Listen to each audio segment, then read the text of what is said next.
dalam rangka memberikan upaya pemenuhan kebutuhan dasar minimal kepada anak yatim piatu yang orang tuanya meninggal akibat COVID-19 dan juga untuk memenuhi ketentuan peraturan daerah Kabupaten Bekasi tentang penyelenggaraan kesejahteraan sosial.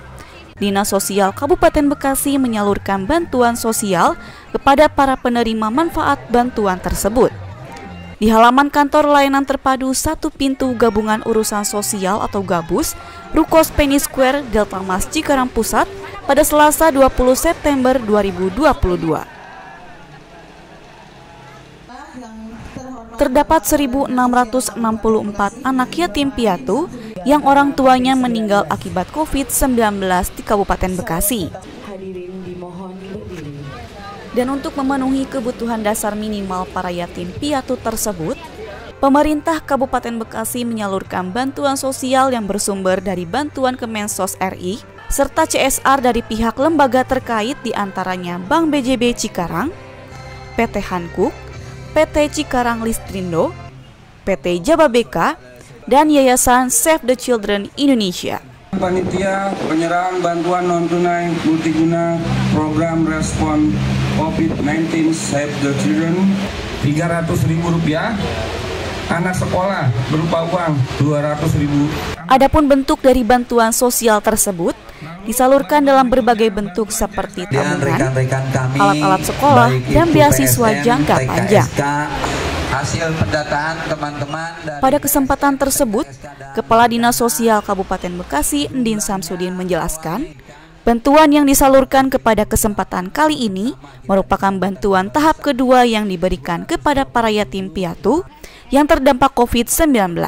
Anak-anak kita menjadi kembali semangat dan lebih lanjut dirinya berharap bantuan tersebut dapat memberikan manfaat lebih bagi para penerima manfaat dan dapat berjalan secara berkesinambungan, sehingga para pihak terkait yang tergabung dalam program tersebut dapat berperan sebagai orang tua asuh yatim piatu yang kehilangan orang tuanya akibat COVID-19. Bantuan sosial untuk anak-anak kita yang orang tuanya meninggal karena COVID, dan alhamdulillah dari 1.684 anak ini semuanya sudah mendapatkan perhatian baik itu dari pemerintah, pihak swasta maupun pihak yayasan, termasuk hari ini dari Yayasan Save the Children merupakan tahap kedua ya pemberian bantuan. Yang pertama 227 di Kecamatan Cibarusah, kemudian hari ini ada 151 di layanan terpadu satu. Untuk bantuan ini tentunya akan dimanfaatkan sesuai dengan harapan pemberi manfaat, akan dibelanjakan untuk mendukung kegiatan belajar mengajar dari anak-anak kita. Dan saya juga berharap bahwa kegiatan ini kita tidak hanya berhenti sampai di sini dan harus berlanjut sehingga anak-anak kita merasa bahwa sepeninggal orang tuanya ini masih ada orang tua asuh dari berbagai komponen baik itu yayasan maupun dari pihak perusahaan.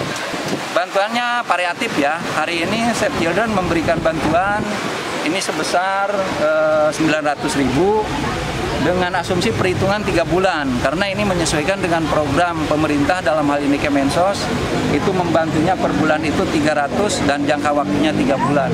Kemudian Bank Jabar juga sama, karena memang ini kerjasama dengan pemerintah daerah, bentuk bantuannya berupa uang tunai.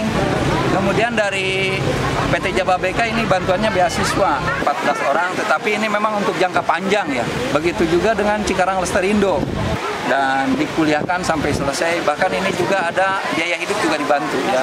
Oh, dari Hankuk juga ada juga. Ini bentuk bantuannya berupa alat tulis, tas, buku, pensil, kemudian sepatu dan seragam sekolah. Alhamdulillah ini semuanya sudah tersalurkan dan tentunya pasti ya manfaatnya akan dirasakan oleh kelompok penerima manfaat. Hal ini di Kabupaten Bekasi ini kita melihat bahwa anak-anak kehilangan hak asuh, hak untuk tumbuh kembangnya oleh karena orang tua meninggal karena COVID-19. Jadi kita melihat ada isu terkait dengan tumbuh kembang anak, ada isu terkait dengan pemenuhan pendidikan dan gizi. Dari beberapa isu tersebut, kita Save the Children Indonesia mencoba meringankan beban dari anak-anak tersebut dengan memberikan bantuan terhadap 378 anak. Jadi kita harapkan bantuan ini setidaknya bisa menjadi jembatan untuk setidaknya mereka lebih siap ke depannya dalam konteks pemenuhan hak anak tadi. Yang dalam kerangka besarnya adalah bahwa anak adalah pemilik masa depan dan bangsa ini. Jadi tidak boleh kita tinggalkan mereka dalam kondisi apapun. Mudah-mudahan harapan kami Save the Children Indonesia dan juga harapan seluruh pihak di sini dengan mereka berperan bekerjasama dengan pemerintah Kabupaten Bekasi khususnya Dinas Sosial memberikan berbagai macam dukungan untuk setidaknya mengurangi beban anak-anak dan pemenuhan hak mereka setidaknya dalam hal mendapatkan pendidikan dan tumbuh kembang dapat teratasi. Tim Liputan Newsroom Diskominfo Santi Kabupaten Bekasi melaporkan.